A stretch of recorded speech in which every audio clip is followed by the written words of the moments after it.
Nothing but the truth. Gusto nyo ng truth? Hindi, sabihin nyo dyan. Ako magsasalita ako ng totoo. Sabihin nyo dyan. Magsasalita akong totoo. Sige, hamunin nyo pa ako. Oh, sabihin nyo. Sabihin mo na yung totoo, Banat Bay. Go, go, go. Oh, ito, sasabihin ko na sa inyo. Kung naalala ninyo, mayroon akong time na nakatanggap ako ng sunod-sunod na threat. Okay? May threat assessment ako, may police report akong ginawa, may mga sumusunod na nakamotor sa akin. Kinuwento ko na, hindi ko pa nakwento yung part na yon. Ini-report ko to. Meron po akong report dyan. Okay? Meron pong nakaabang lagi sa may kondo ko. Gumawa po ako ng report. May police report yan. May threat assessment ako. In-interview ako ng mga police, tinanong, at inalam nila kung totoo. And they found out it's totoo. Kaya nga binigyan nila ako ng tinatawag na availment ng protection from the PNP. Kasi dahil nga sa mga threat na natatanggap ko. Sinagmit ko lahat yun, kumpleto ko ng dokumento, at binigyan nila ako ng protection. Pero nung tumungtong si Marbil, lahat po ng Duterte supporter na nakapag-avail dahil may mga threat sa mga buhay nila. Remember, hindi lang naman po gobyerno binabanata namin eh. Ang binabanata namin, mga komunistang NPA.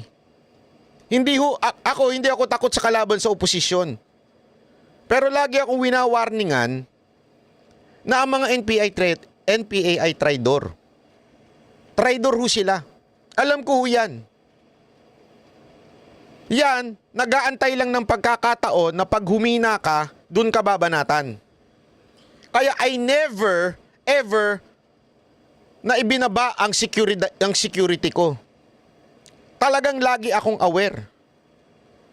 Kasi alam ko yung mga NPA, mga damonyo yan eh. Damonyo talaga sila. At nung tumungtong si Marbil, tinanggal po ang seguridad ko. After tinanggal ang seguridad ko, idinimanda ko sa Legazpi. Ano ibig sabihin nun? I have to go there. Teritoryo nila yun. Ganong katindi.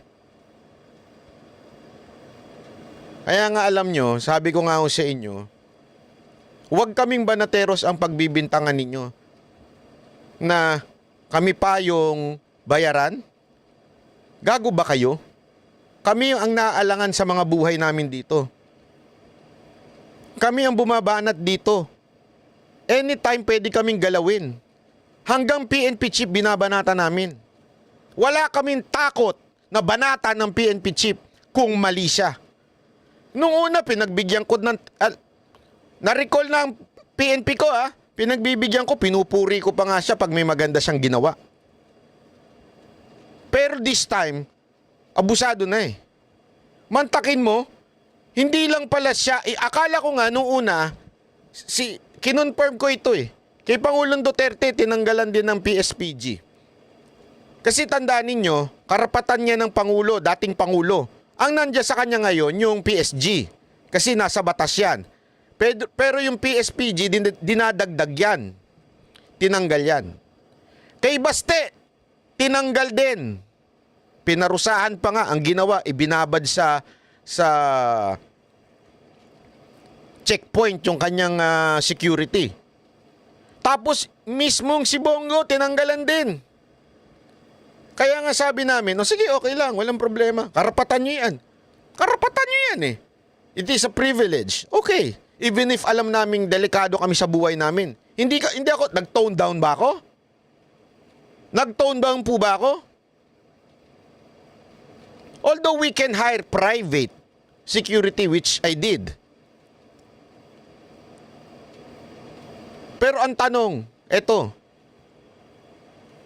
tumigil ba kami ng pagbanat?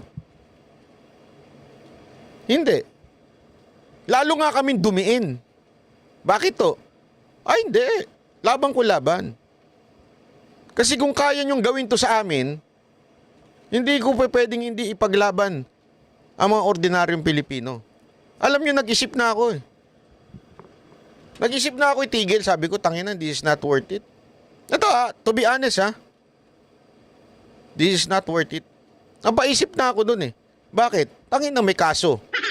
2. Isipin nyo, gastos ko dun. Gastos ko yan Ako magbabayad sa abogado. Walang tutulong sa akin dyan. Gastos ko yan. Magkano yan? 500 kada kaso siguro. Mababa na yun. Kaya mamamatay mga Pilipino dito sa bahay natin eh. Pag sampa pa lang ng kaso, yari ka na eh. Oh, di ba? Tapos ano pa? Ang titindi pa ng pinagdadaanan natin. Hindi, walang biro Kaya nga sabi ko nga sa inyo, wag kami. Let's draw the line. Yung mga nagpipiling matapang na niya, mga putang ina nyo. Hindi kayo matapang. Nagtatago kayo sa ibang bansa eh.